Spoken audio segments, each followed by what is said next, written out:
বন্ধুরা, দেখো আজকের মানে হচ্ছে ভাত, আর এখানে হচ্ছে কাঁচা কুমড়োর তরকারি। দেখো কুমড়োটা দেখাচ্ছি, কুমড়োর পেছনের ছালটা, আর তার সঙ্গে হচ্ছে মাছের মাথা আছে আর আলু আছে, এই দিয়ে তরকারি।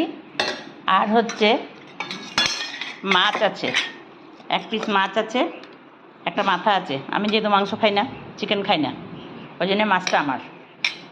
আর এখানে দেখো চিকেন আছে, লাল লাল ঝাল ঝাল একদম চিকেন, অনেকটাই করা হয়েছে, দুবেলা হয়ে যাবে। তার সঙ্গে আছে চাটনি, আমার টমেটো দিয়ে একটা চাটনি। তার সঙ্গে আছে একটু আম মাখা, এই দেখো আম মাখাটা। এই আম মাখাটা খেতেও খুব ভালো লাগে, কাসুন্দি দিয়ে।